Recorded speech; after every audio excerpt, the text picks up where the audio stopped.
Assalamualaikum warahmatullahi wabarakatuh. Waalaikumsalam warahmatullahi wabarakatuh.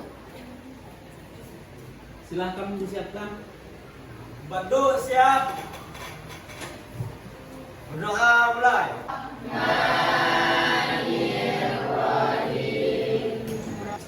Al-Mamardiyah. Badai Samudra. Muhammad Rezi. Materi kita pada pagi hari ini. Kita coba lihat di depan. Apa yang terpikir oleh Ananda tentang foto atau gambar yang ada di depan? Coba siapa yang berkomentar? Apa yang terpikir oleh Ananda tentang berkaitan dengan penyelenggaraan jenazah? Ini adalah bencana alam tsunami, dan itu adalah masjid yang semuanya rapuh, semuanya lulu lantak, tapi tinggal masjid yang berdiri. Nah, kaitannya dengan jenazah apa? Apa? Kalau udah kayak gitu jenazahnya kan hancur-hancur Pak. Oh ya, betul. Satu. Yang pertama, bahwasanya ketika terjadi bencana alam, banyak orang yang akan mati secara bersamaan. Nah, bagus, luar biasa. Tapi yang kaitannya dengan penyelenggaraan jenazah apa kira-kira? Apa? Apakah kita masuk mati syahid? Bisa jadi. Apa kaitannya kira-kira dengan jenazah?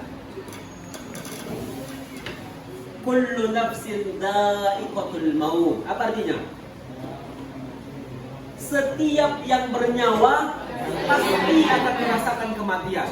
Kematian itu tidak memandang usia, tidak memandang tempat, tidak memandang waktu.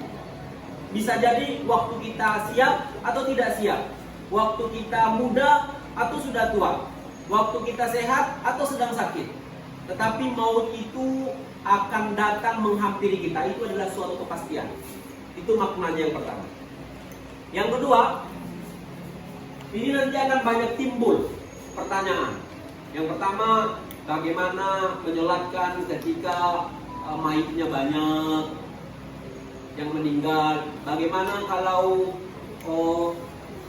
mayitnya yang kita temukan sepotong-sepotong? Bagaimana penyelenggaraan jenazah? Jenazahnya itu banyak sekali. Ini hanya sebagai pemancing bagaimana materi kita. Tetapi materi kita pada hari ini adalah tentang perawatan jenazah. Jadi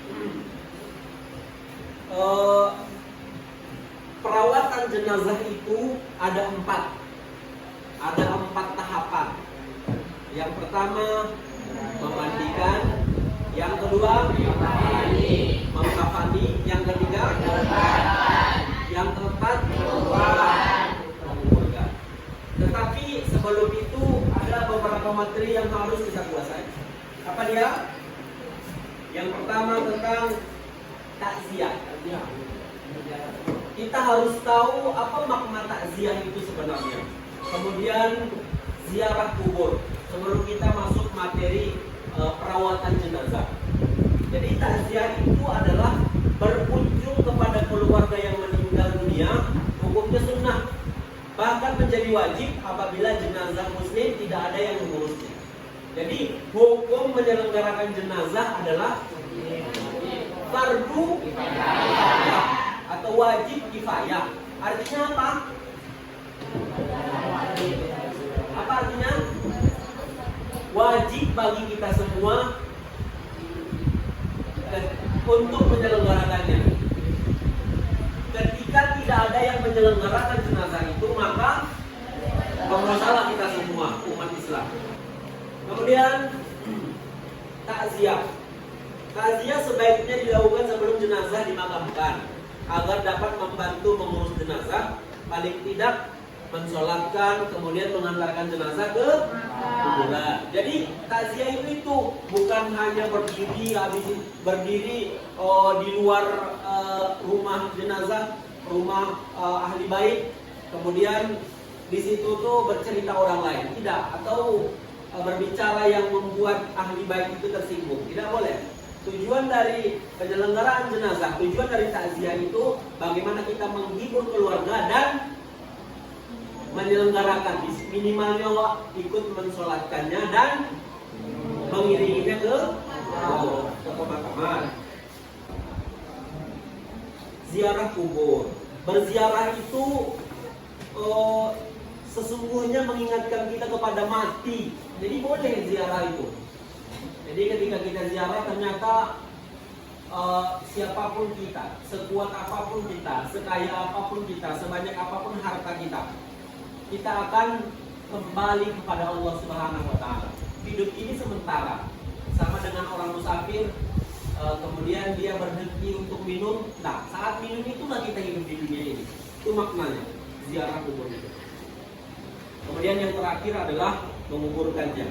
Jadi ada 4 yang harus kita laksanakan dalam penyelenggaraan jenazah. Kemudian dalam memandikan jenazah, syarat jenazah yang harus kita mandikan, jenazah itu harus orang Islam. Nah, bagaimana kalau dia orang tidak Islam?